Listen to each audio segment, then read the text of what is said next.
When I was just 11 years old, I lost my parents in a hiking accident.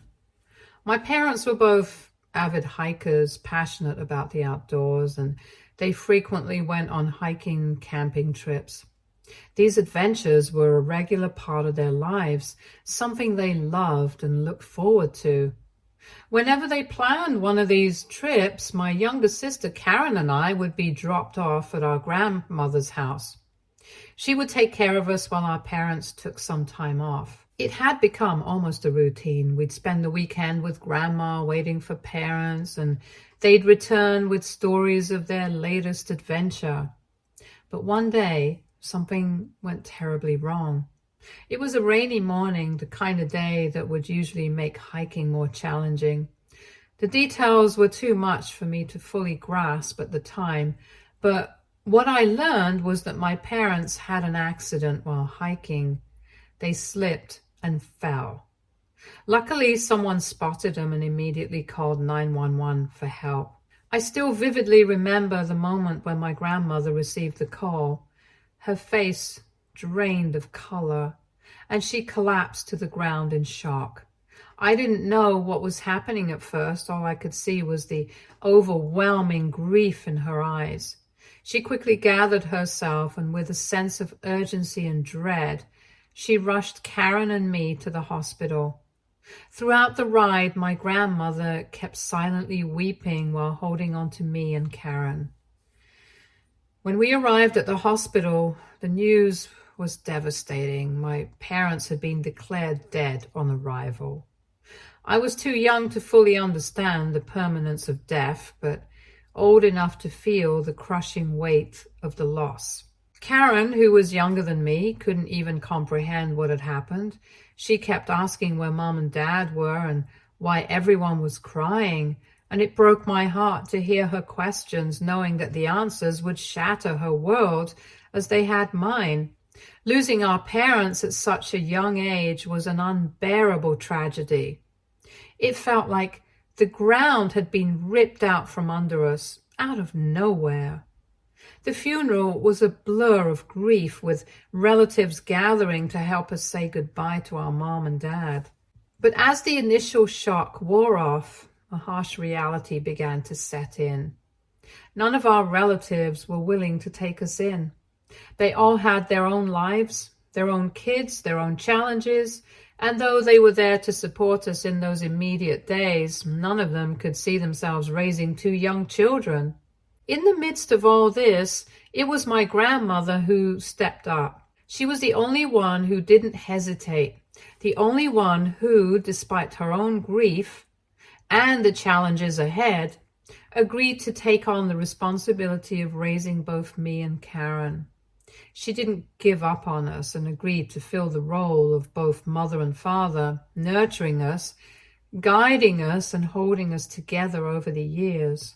Financially, things were tight. Our parents hadn't left much behind. They didn't have a lot of savings. Whatever little they had managed to save was carefully set aside for our future, particularly for Karen's and my college funds.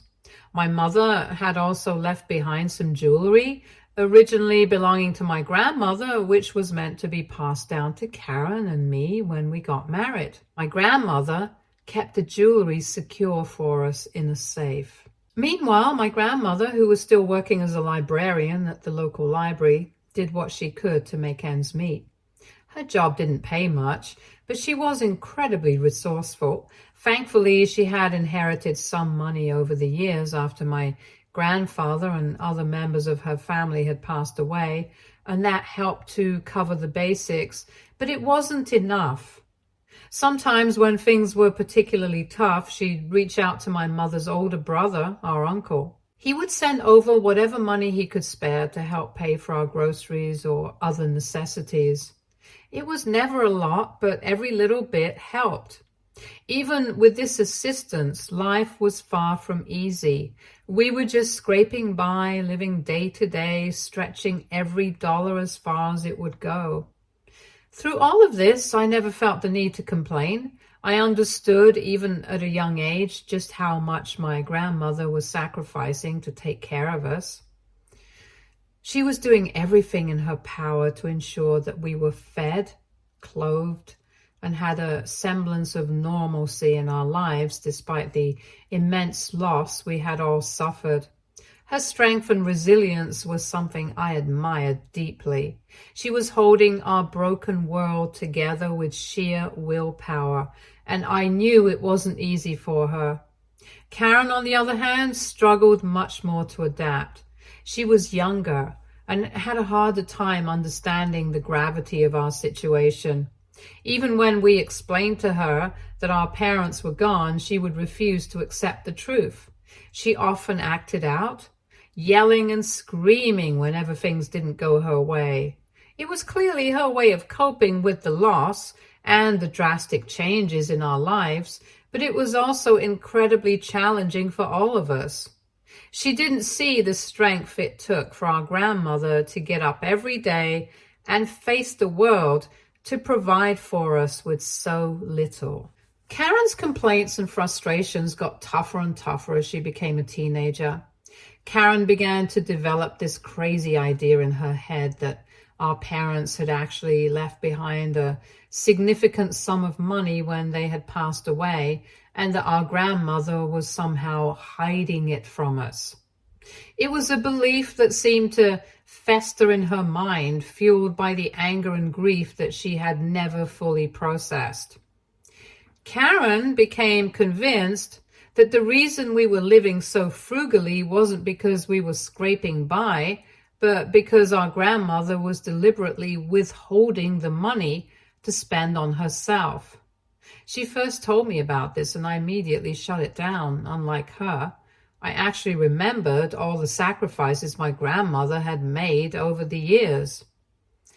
I also pointed out to her that if this was the case, then our uncle and other relatives would have surely pointed it out, since they would not let our parents' money get taken from us. However, Karen refused to let this idea go. She began to watch our grandmother's every move with suspicion, interpreting every small expenditure as proof of her belief.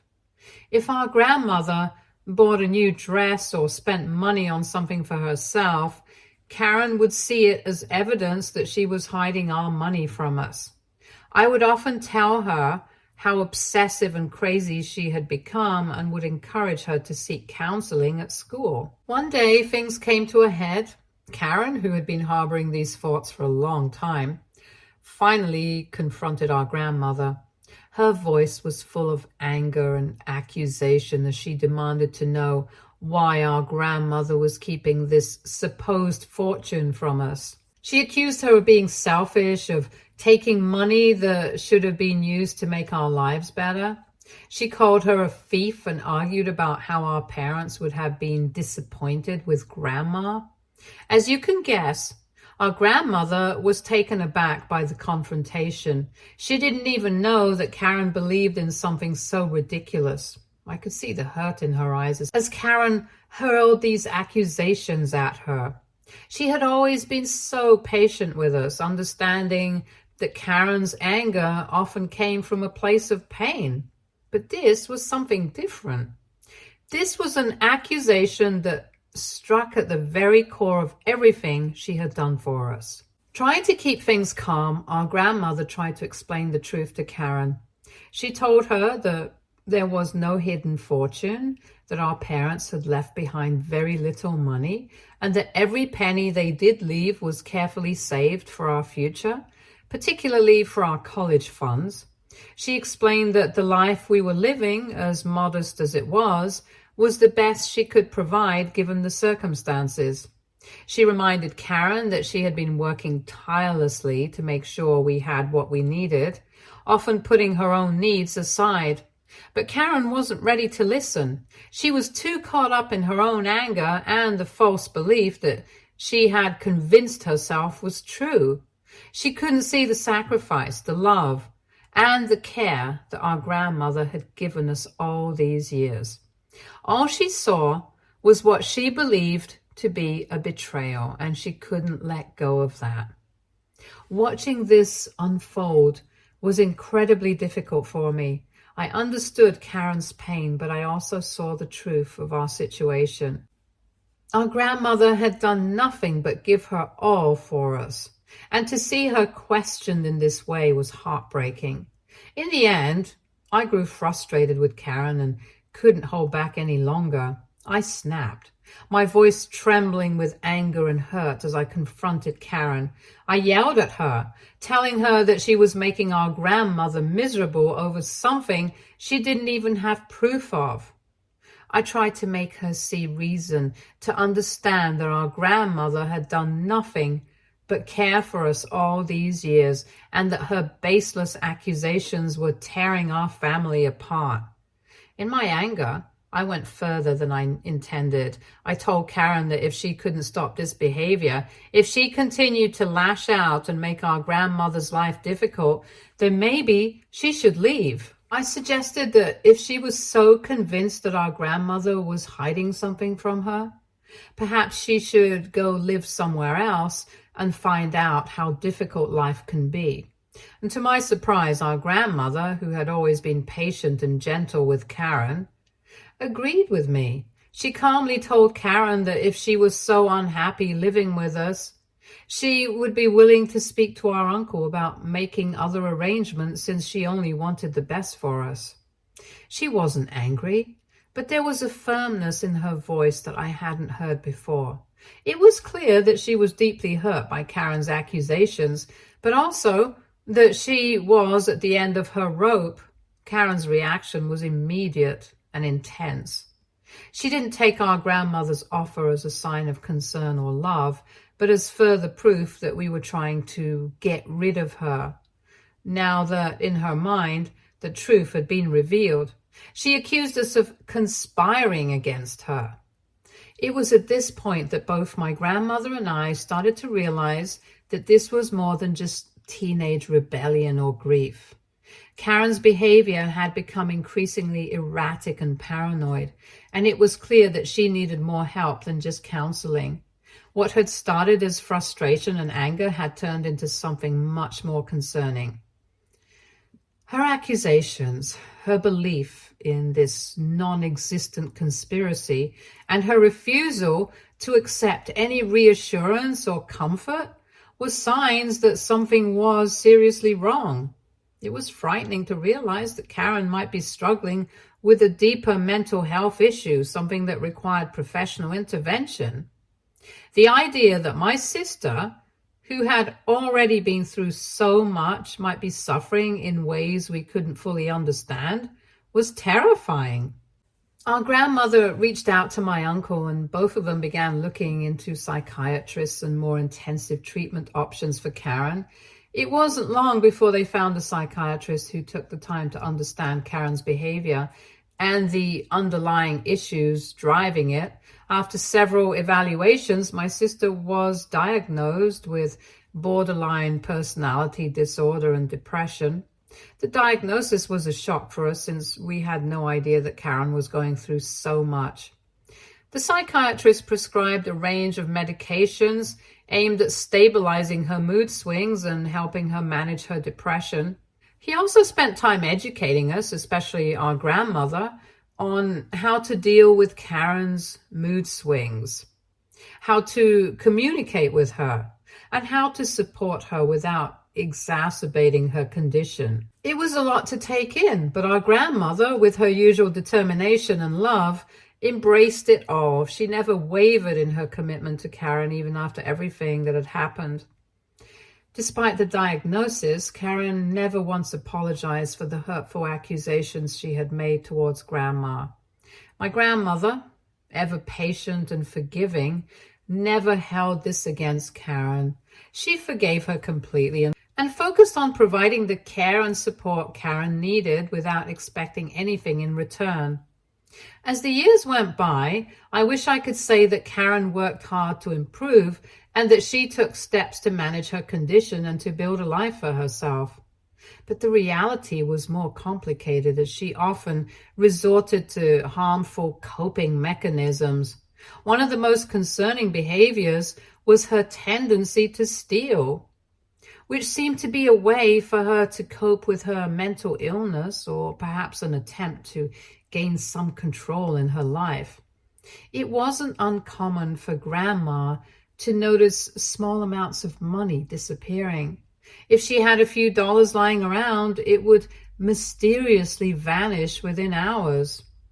Karen would snoop around the house, always on the lookout for cash or valuables that she could take. This wasn't just a one-time issue. It was an ongoing problem that Grandma and I had to deal with regularly. The money Karen stole was often used for outings with her friends, partying, and other non-essential expenditures. It was disheartening to see her squander what she took on temporary pleasures, especially knowing how much effort Grandma put into managing her limited resources. It felt like a betrayal every time Karen stole money from her. However, despite the clear patterns of theft, Grandma's approach remained one of tolerance and patience. She continued to support Karen emotionally and financially. Grandma hoped that with time, Karen's behavior would change, or that she might find a way to manage her condition better. After high school, Karen decided that she was done with education.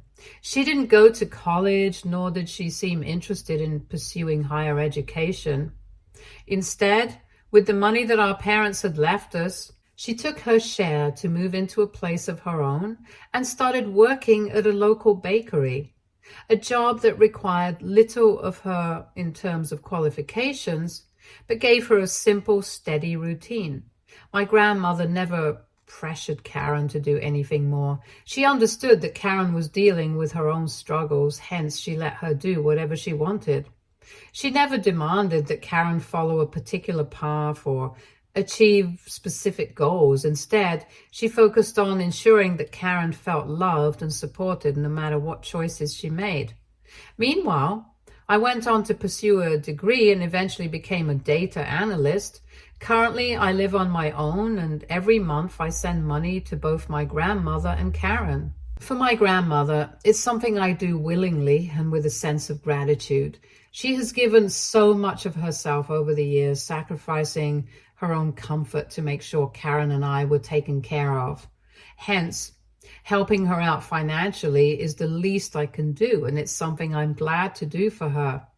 But when it comes to Karen, it's a different story. Since the bakery doesn't pay her enough and she has used up all her share of our parents' savings each month, she comes to me with a new request. She will demand money for inessential things like an air fryer, a hair color appointment, or a new gym membership. It's frustrating because I also help out for her rent, and then she keeps using me to fund her lifestyle rather than trying to stand on her own 2 feet. The truth is, I could choose to cut Karen off financially.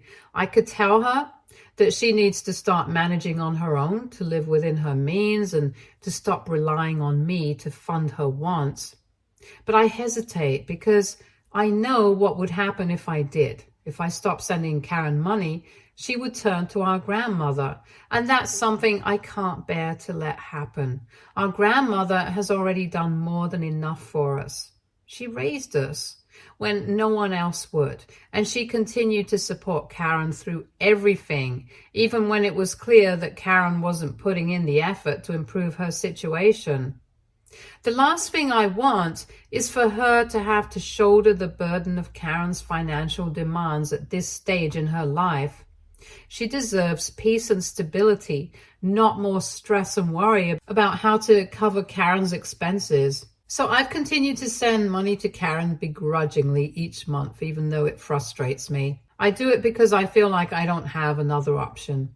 The resentment I feel for my sister has built up over time as my sister has a never-ending list of demands. It feels like she doesn't even try to be self-sufficient, and that she's taking advantage of the situation because she knows I'll eventually give in as I feel pity for her mental health struggles.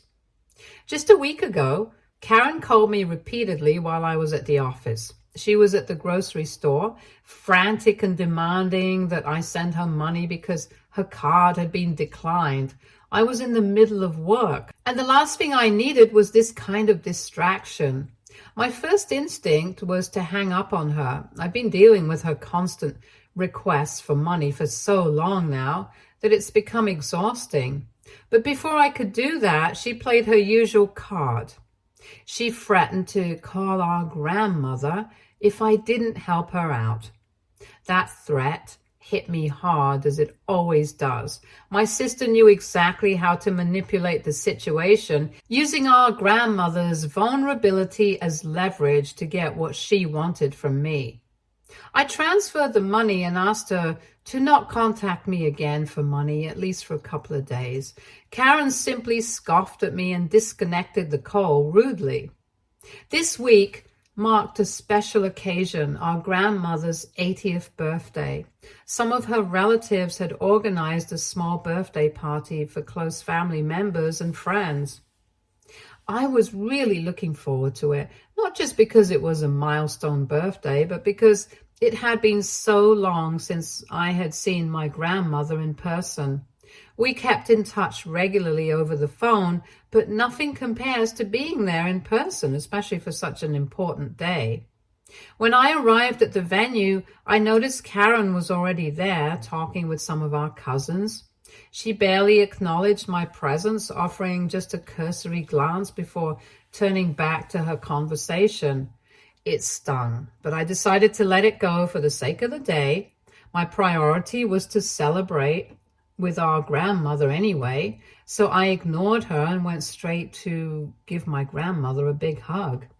Seeing her smile and feeling her embrace after so long made everything else fade into the background. As the party went on, we sang "Happy Birthday" and gathered around to help her cut the cake. The room was filled with laughter and the warmth of family, all there to celebrate the incredible woman who had been such a pillar of strength for so many of us. When it was time for her to open presents, I watched as her face lit up with each thoughtful gift. It was heartwarming to see how much love and effort everyone had put into making her day special. When it came time for my gift, I was excited to tell her what I had planned. I had bought her a massage chair, a gift that I knew would make a real difference in her daily life.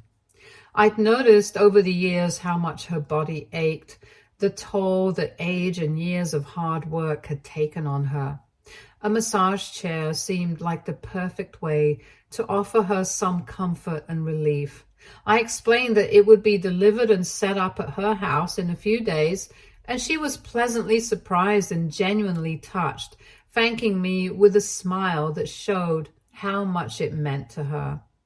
After I shared my gift with Grandma and saw how happy it made her, Karen suddenly stood up and said it was her turn to give her present.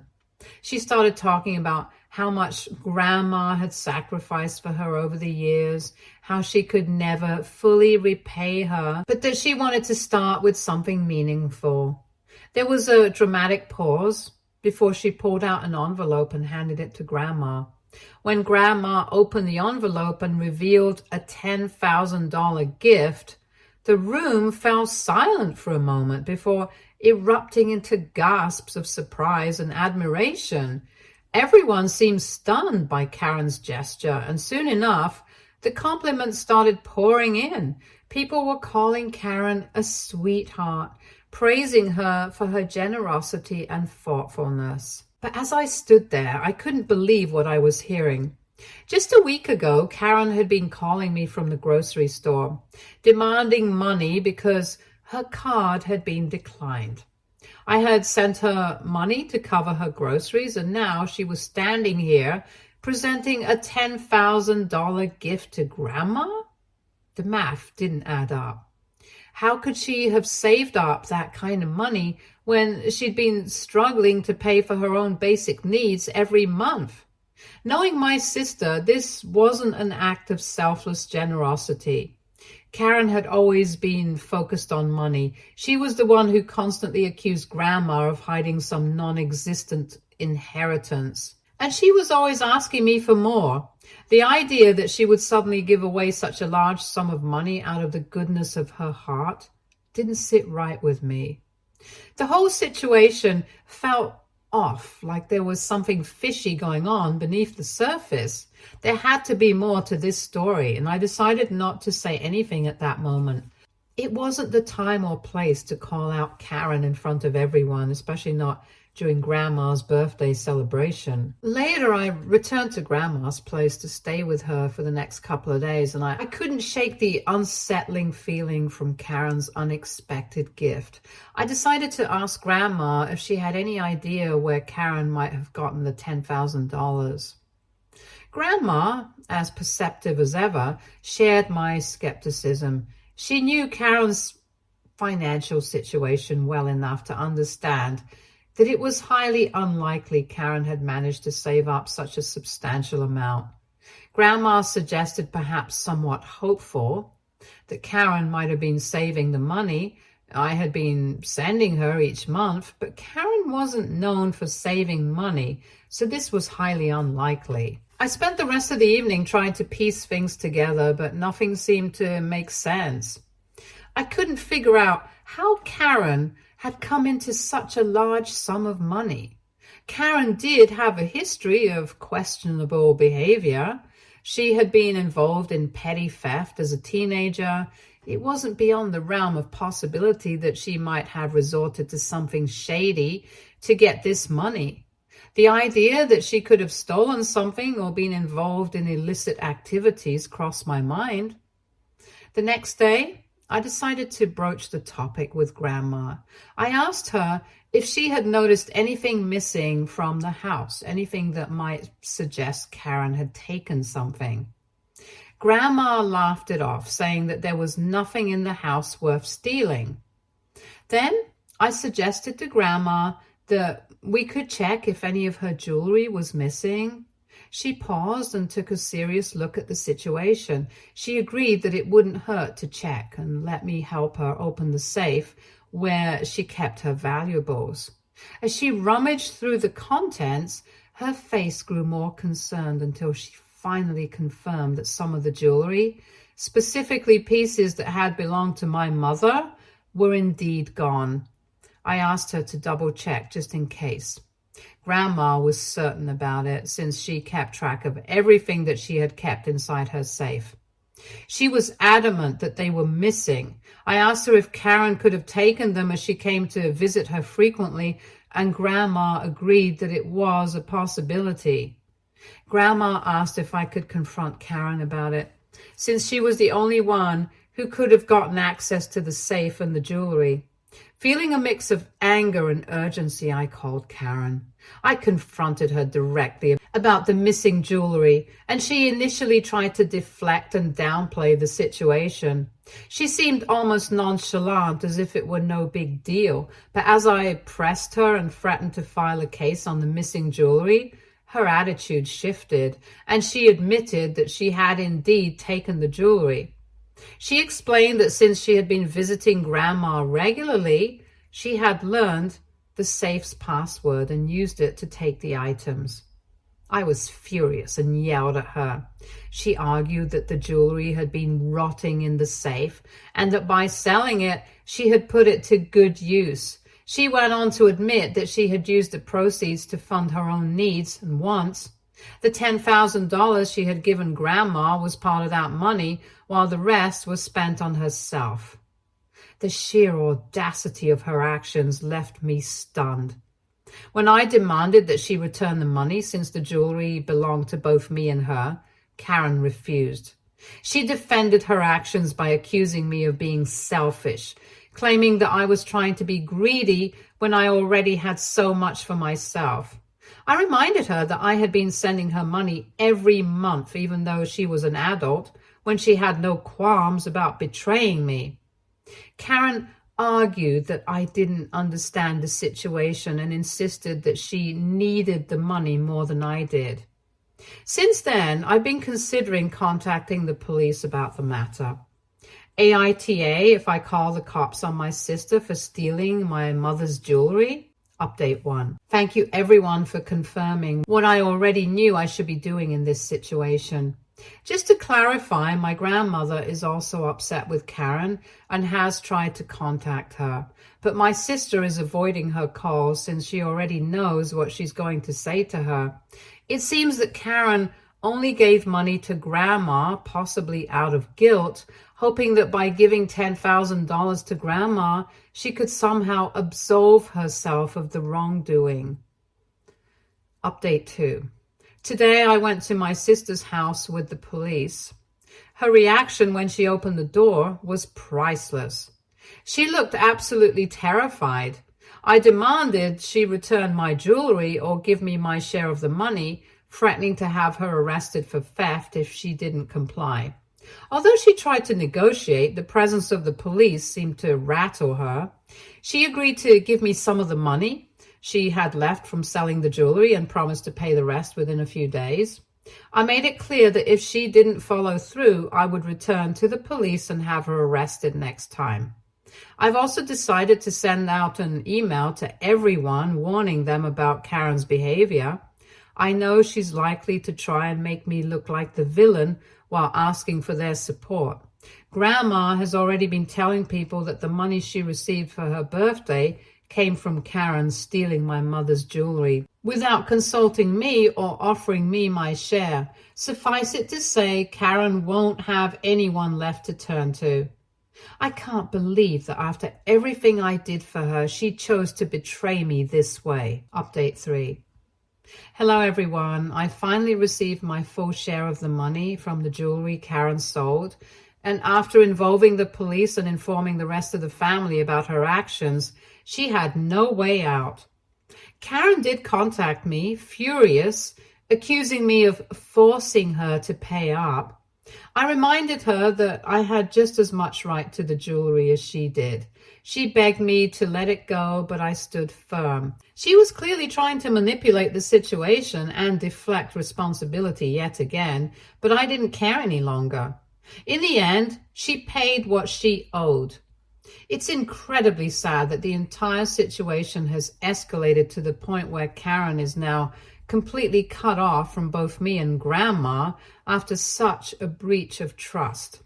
Karen is no longer welcome at my grandma's place, as she is scared that she might keep stealing from her. I listened to some of your suggestions and plan on changing all her locks and installing cameras just for her own safety. Hopefully in time, Karen will reflect on her actions and understand the impact her decision had on us. For now, I'm going to focus on healing and moving forward, both for myself and Grandma.